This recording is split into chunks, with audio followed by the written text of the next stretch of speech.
I want to do a little bit of a spotlight on a thread that I saw on Twitter that was someone else spotlighting gay trans men in a historical context. So I saw this thread here on Twitter that was a person tweeting about gay trans men, like FTM trans men who are attracted to men, and the fact that there isn't very much representation of gay trans men overall, and especially in the historical context. And this doesn't go back very far historically, but I think it is still cool to look at and see, like, this is a very specific niche intersection. It's not just historical trans men, like I know of several, but very specifically homosexual trans men, you know, leading up to the present day, and like what presence they have had in our community and what influence they've had in the community and stuff. So wanted to take a look at this and share it with you all because I think this stuff is very valuable. It makes me feel good about my history. Hit like on the video if you're ready to get going. One of the hard things about being a gay trans man is feeling like I lack history, like there's no precedent for men like me within broader gay history. So here's some gay trans mask history, a thread with pictures. Just want to note before continuing that it's hard to say how many of these people would have identified how they would have specifically called themselves, because the language that we currently use doesn't exist back then, right? But if we were to consider the term gay or MLM or queer and also trans mask to be umbrella terms, these people would probably fit somewhere broadly underneath those umbrellas. So, you know, whether they would have specifically identified as trans mask or whether they would have identified as trans men or non-binary or whatever, we're just going to broadly say that these people are like assigned female and wanted to live as men, right? Yeah, people just considering themselves real jolly chaps. True. So first up, we have Jack B. Garland, who was born in 1869 and died in 1936. Also known as Babe Bean, Jack was a soldier, a nurse, and an author. He was assigned female at birth but lived as a man and had relationships with other young men in San Francisco. That is a very strapping young gent. And I guess this is like an article. My Life as a Soldier by Miss Baby Beam. Okay. That's one that I hadn't heard of before this article, or before this thread.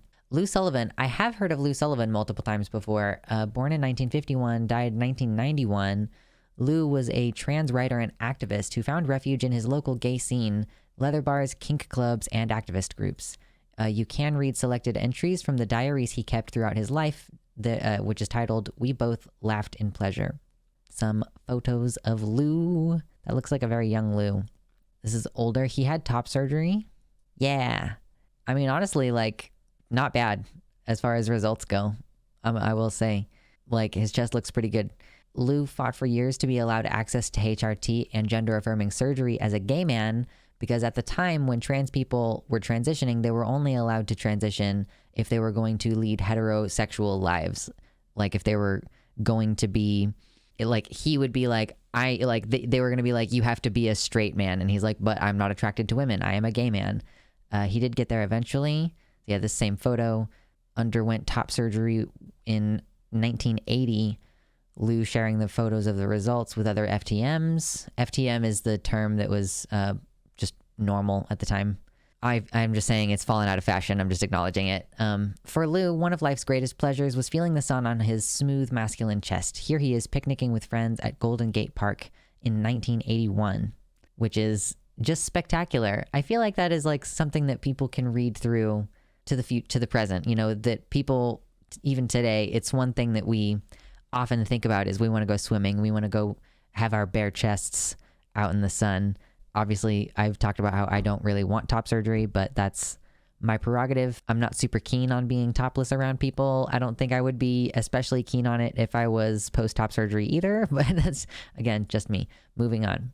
Oh yeah, so now trigger warning for the AIDS crisis and death, because Lou Sullivan died from AIDS-related complications. One thing I will never forget is this quote from Lou. While dying from AIDS complications, he said, "I took a certain pleasure that even though their program told me I could not live as a gay man, it looks like I'm going to die like one." I think that Lou may have also been like the first American trans man to have phalloplasty, but I may be misremembering that. He's definitely not the first person to have ever gotten phalloplasty. Like, not the phalloplasties were being performed on cis men first. But yeah, anyway. Oh, this is great. I love this one. The 1994 FTM Trans Pride at a San Francisco Pride March. Like, FTM Trans Pride representing at a broader Pride March. Look at this. Look at these. Like, it's just, I love how the same it is. I mean, maybe it's just because we're making a little bit of a 90s fashion resurgence right now, but I appreciate that, like, these, especially these two, like this person points out, look at that T for T couple. They remind me of some people and like how people I currently know dress, like some non-binary trans masks that I know, which I appreciate. And like, I love this dude and how ripped he is. I love his top surgery scars. Those are cool. I love his tattoo. Very neat. Yeah. And I love that, like, this historically shows that there's also a through line of like disabled people being present at these things. And like, I mean, it doesn't look like this person is injured specifically. Like, they don't have a boot on. So it seems to me like they might be disabled. And I just appreciate that too, because just reveals like how intersectionality kind of is timeless, I guess. Like, I don't know how to describe how I feel about that exactly. But yeah, what is the styling on the M? I don't know. That is a good question. I'm not familiar. But here's a second picture from a different angle of that same group walking around. We love. I minimized the chat by accident. I think it's just from the stencil on the M. Maybe. I guess that could be the case. There are stencil things. I don't know. From a 1998 edition of FTM International magazine. Shout out to this person who I follow for sharing these. This is from, it's also from TikTok. The FTM couples group meets occasionally in the San Francisco Bay Area. Contact Joel at this number or Michiko at this number for information. Next meeting takes place June 21. This is like a picture of a bunch of these people in this FTM couples group. Very cool. Angel and Buck Davis star in Alley of the Boys, a new porn video by C. Lee at the Roxy. Is this where Buck Angel got his name from? Like, Angel is one person and Buck Davis is the other person. So like, did Buck Angel make his name off of this? Yeah, it's pretty crazy. It's an infamous anti-Italian M. It refers to the severing of the Marios. Really? Are you trolling me, Nouvenal, or is that a real thing? I'm too trusting. Noah says, it was pointed out to me today that if I got a chest reduction, my areolas would still look, quote, too big to be masculine if I wanted to go shirtless at the beach or something like that. And that was an oof. They usually reshape your nips, do they not? When you get surgery for making the boobie smaller? That's what I thought, but maybe I am wrong. Anyway, getting some trans joy vibes before diving into the rough stuff is nice. Yeah, this is important to me. We got to take the time. To not be feeling shitty constantly. Really. All right. Running from 2009 to 2019. Oh, it only stopped 3 years ago. I thought Original Plumbing was way older than that. But it's a magazine focusing on the culture and lifestyle of trans men. You can buy Best of OP collections to see more of our history. It was founded by a queer trans man, Amos Mack. I mean, this was pretty recent, I guess. Yeah. So I guess the rest of this thread is going to be fairly modern. In 2011, the German film Romeos was released. To my knowledge, this remains the only feature-length film about a gay trans man. Note, however, that the trans male character is played by a cis male actor.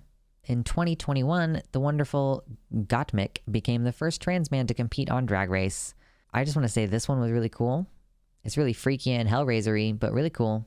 And this one is very cool too. Also in 2021, Chio Gomes becomes the first trans finalist for the Mr. Gay England competition after making a historic bid for entry. Mr. Gay England competition is not something I'm familiar with, but look at that smile. That's a great smile. And just to close off, here's this gorgeous couple. This photo was one of the first examples of T for T love that I saw. It was part of To Survive on This Shore, which was an exhibition by Jess T. Dugan.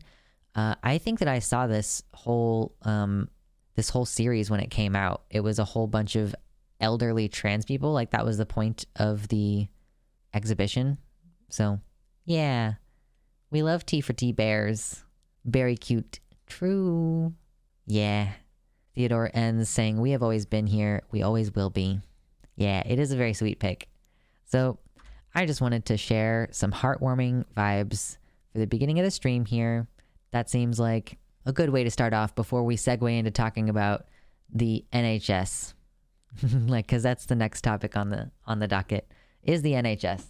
Thank you so much to my patrons for supporting all the work behind the scenes. I appreciate you so much, and I especially want to shout out Tiago Nascimento, Mersh Rolvag, Jovian F. Gaudreau, Bean, M. Hatfield, Heather Clarkson, Amanda B., Sarah A., R. Halverson, Athiette, Michelle Winter, Wellington Marcus, Nova, Suzanne Maynard, Elizabeth Bartell, Sojo, and Mr. Atheist.